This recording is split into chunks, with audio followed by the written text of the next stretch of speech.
Estudio sobre la escatología dispensacionalista. Tema primero: Orígenes de la escatología dispensacionalista. Por José Grau. 1. Margaret MacDonald. Los orígenes de la escatología dispensacionalista se remontan a una pretendida revelación que una joven escocesa de 15 años, Margaret MacDonald, tuvo el mes de abril de 1830 en Port Glasgow, su ciudad natal.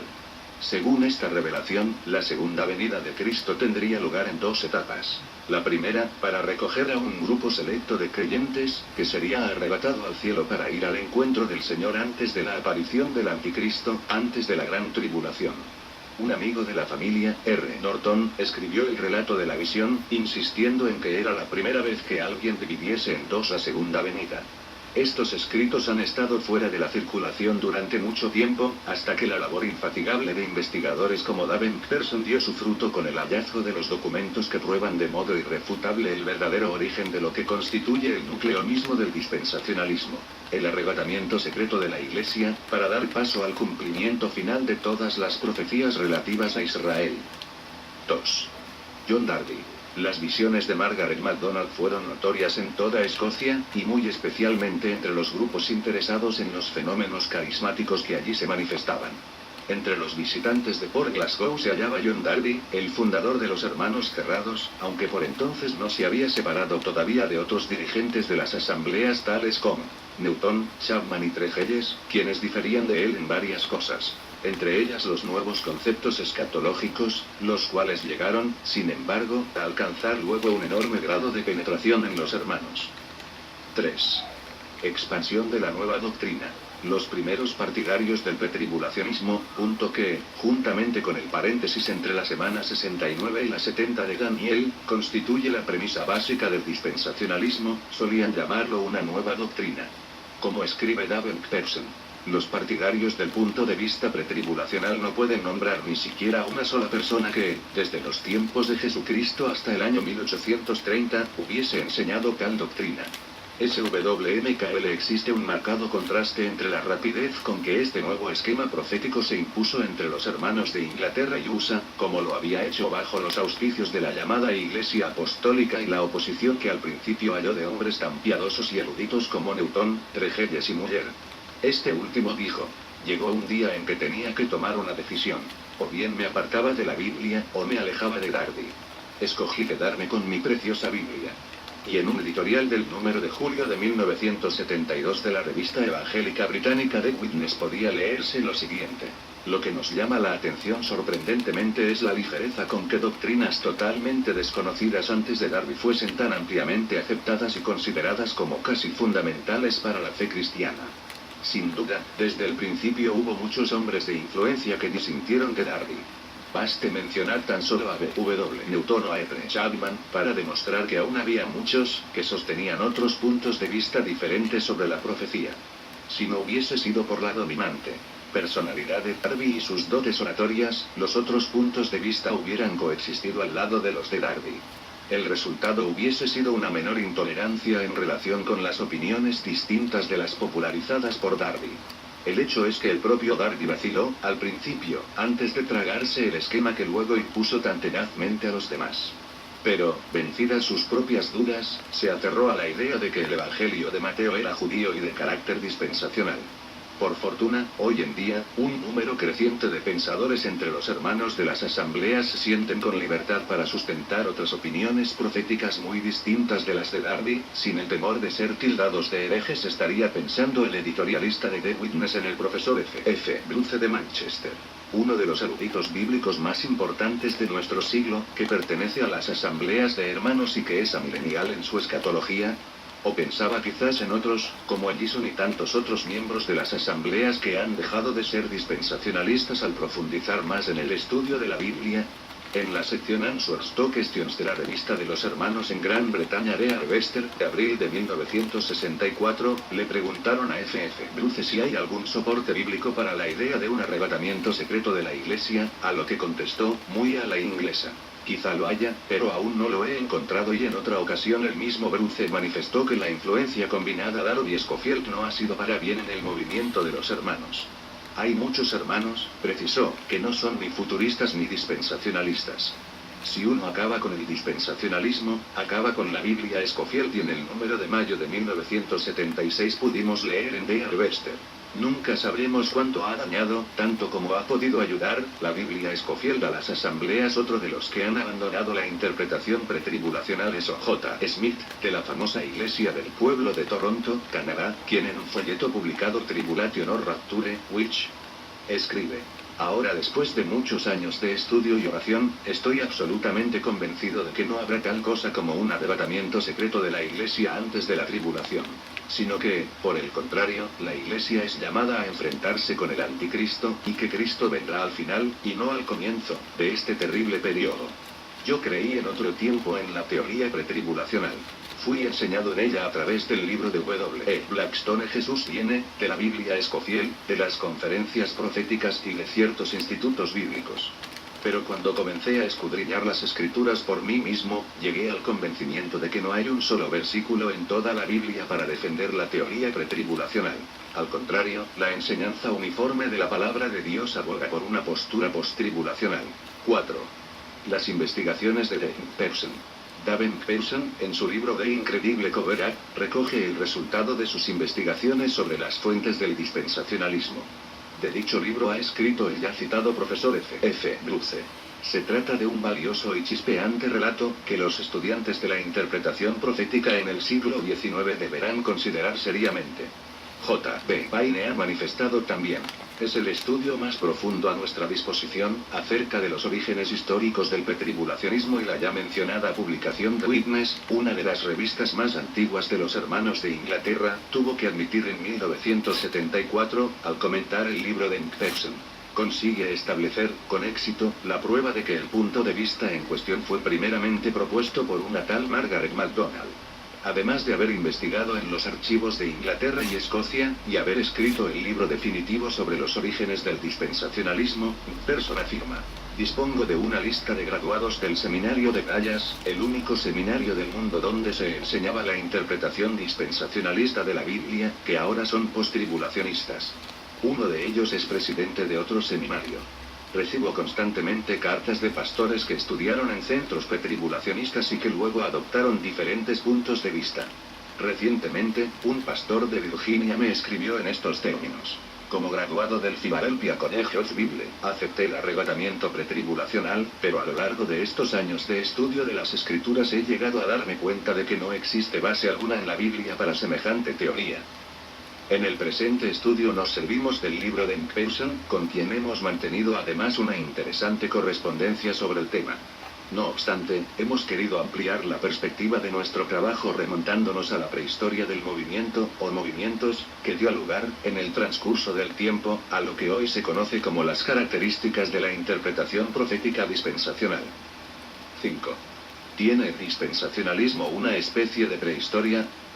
Aunque fue Margaret MacDonald quien por primera vez anunció una segunda venida partida en dos, en medio de la cual situó, también por primera vez, el arrebatamiento de algunos creyentes, como resultado de sus visiones y revelaciones particulares. El hecho es que existe también una especie de prehistoria, es decir, de factores históricos, de corrientes peculiares, que preparaban el terreno para que finalmente hiciese eclosión todo el conjunto de circunstancias que, al darse cita en el siglo XIX, produjera la nueva interpretación profética con sus novísimos puntos de vista.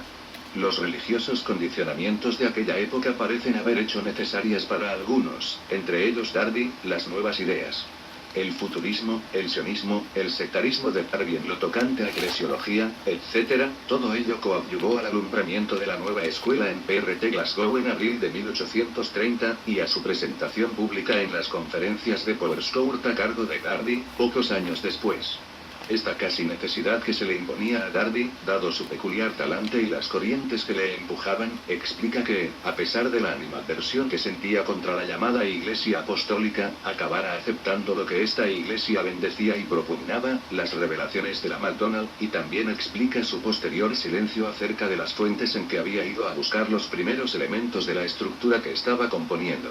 Se comprende igualmente el cuidadoso afán por ocultar los orígenes de muchas de sus ideas proféticas, y la insistencia en imponer, por el peso de su sola autoridad, algo cuyo nacimiento no estaba en claro en modo alguno. Es verdad que una doctrina no debe ser juzgada por su antigüedad o por su modernidad, sino por la palabra de Dios. Pero no es menos cierto que, como escribiría D. P. Fuller, la ignorancia es una especie de felicidad, y bien pudiera ser que esta popularidad no fuese tan grande si los seguidores del sistema dispensacional conociesen los antecedentes históricos de lo que enseña. Vamos a indagar cuáles fueron estos antecedentes. La biografía consultada es extensa. Seguir los avatares históricos de esta escuela de interpretación nos lleva forzosamente a considerar la manera como la Biblia ha sido interpretada, precisamente en sus secciones más difíciles, y, por ello, el tema no se reduce simplemente a un ejercicio de curiosidad, a una indagación de anticuario, sino que es de sumo interés tanto histórico como bíblico. Estudiaremos primero la prehistoria del dispensacionalismo, con sus factores concurrentes y sus personajes más sobresalientes, que estaban creando la atmósfera condicionante que halló expresión a comienzos del siglo XIX. Y después estudiaremos la historia propiamente dicha del dispensacionalismo, con especial atención a los sucesos que tuvieron lugar en Port Glasgow, donde entre lipotimías, trances místicos y arrebatos visionarios la joven Margaret MacDonald daba a luz la nueva revelación convertida en doctrina básica de la fe cristiana no solo por los discípulos de Irving, la Iglesia Apostólica, sino por Darby y sus seguidores. La descripción de estos sucesos no intenta ser, en ningún instante, un ataque contra de nadie. Discutimos unas doctrinas, su fondo histórico, pero en modo alguno es nuestro deseo atacar a quienes sustentan tales doctrinas. Precisamente por amor a estos hermanos, sentimos la necesidad de publicar estas páginas, esclarecedoras de unos hechos y de unas corrientes religiosas, que arrojarán luz sobre nuestra propia situación. Al escribirlas, se ha ido asegurando cada vez más mi firme convencimiento de que es en la lectura de la Biblia, meditada con oración y buscando la ayuda del Espíritu Santo, donde hemos de ir a buscar nuestra escatología, al igual que el resto de nuestra teología, no en éxtasis, exaltaciones ni iluminismos fugaces. Tema segundo: Prehistoria del dispensacionalismo. Por José Grau. 1. Consecuencias del literalismo radical. El premileniarismo radical y literalista, de que hacen gala los modernos dispensacionalistas, se aparta bastante, por no decir casi totalmente, del sistema de interpretación profética de los antiguos premileniaristas, también literalistas, de otras épocas. Como ha escrito Leroy Edwin Fromm, debería tenerse en cuenta que no fue sino hasta la primera década del siglo XX cuando el dispensacionalismo, con sus doctrinas características, la teoría del arrebatamiento de la Iglesia, la separación de la semana 70 de las 69 precedentes de Daniel 9, etc., comenzó a extenderse y a generalizarse en ciertos sectores del ala fundamentalista del protestantismo. Ello se debió, sobre todo, a la difusión que alcanzó la Biblia de Scofield y a las atrevidas y revolucionarias tesis de su autor, juntamente con el apoyo que a estas teorías prestó el Moody Bible Institute de Chicago. No olvidemos que esto ocurría a comienzos del siglo pasado.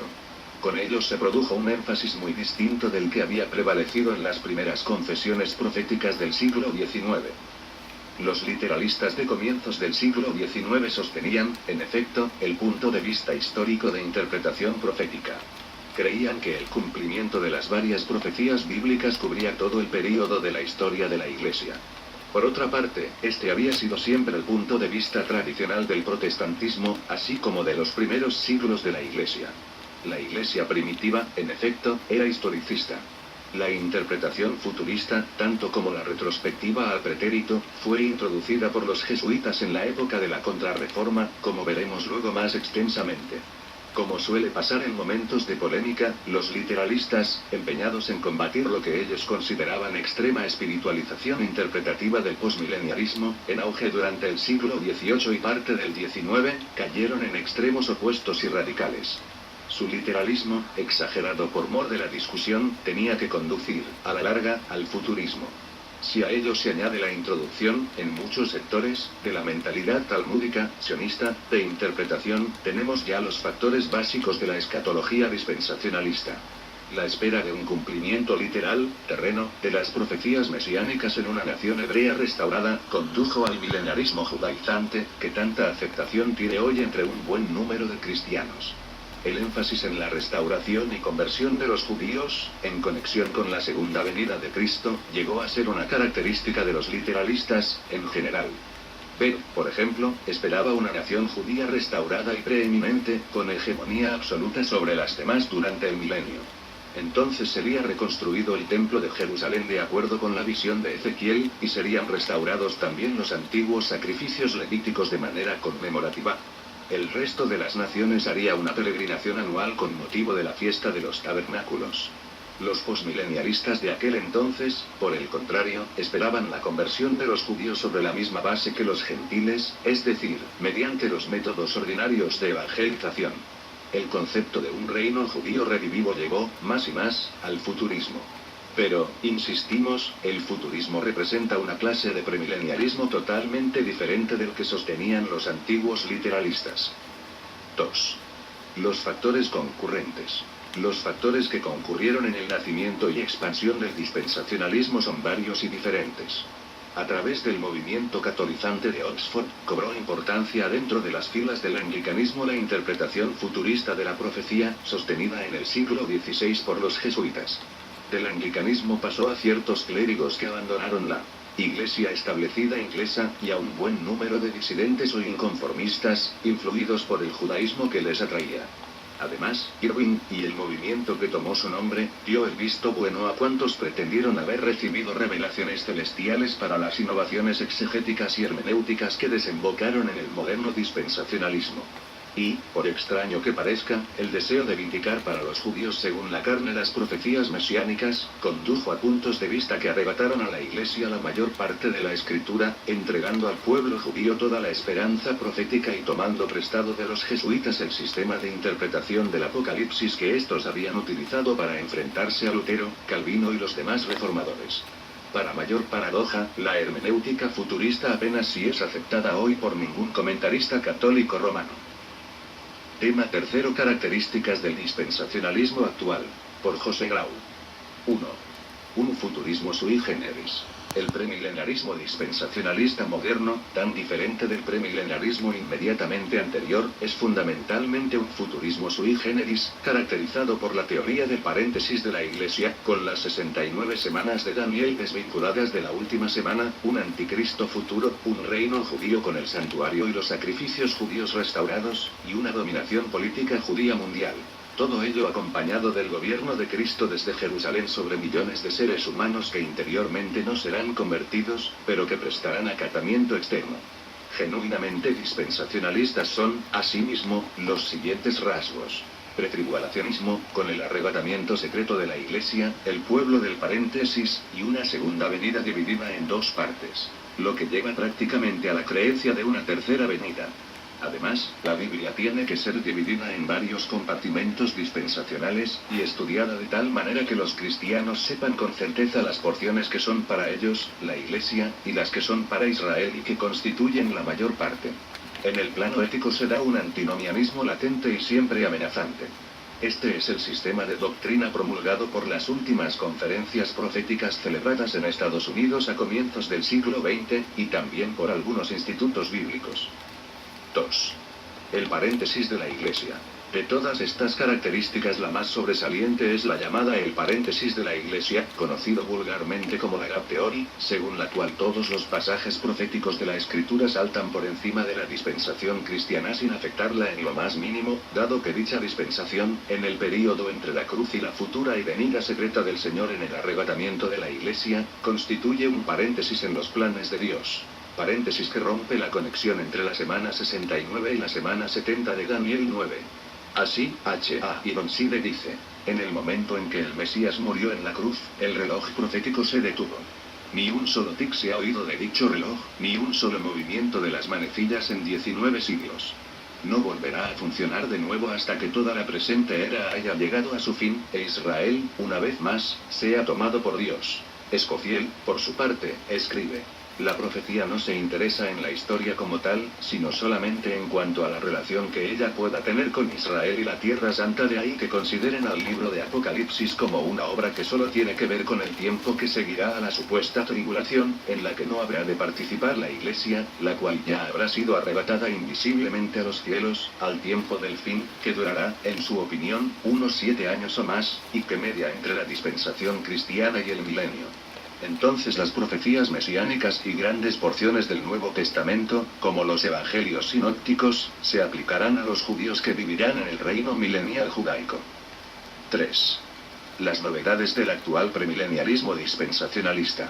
Cualquier resumen que hagamos del premilenialismo actual, y luego lo comparemos con los premilenialismos que le precedieron, nos descubre las abismales diferencias que median entre ellos. Floyd E. Hamilton hizo un resumen de 10 puntos que, en síntesis, recoge objetivamente las novedades del dispensacionalismo en el campo de la interpretación profética. Primero, la segunda venida se convierte en una esperanza doble. Se divide en dos partes. A. Cristo vendrá por la Iglesia, en secreto e invisiblemente, al comienzo de la supuestamente diferida semana 70 de Daniel 9. B. Cristo vendrá con la Iglesia, 7 años más tarde por lo menos, en una venida que concierne a Israel y al mundo. En resumen, una segunda y una tercera venida de Cristo.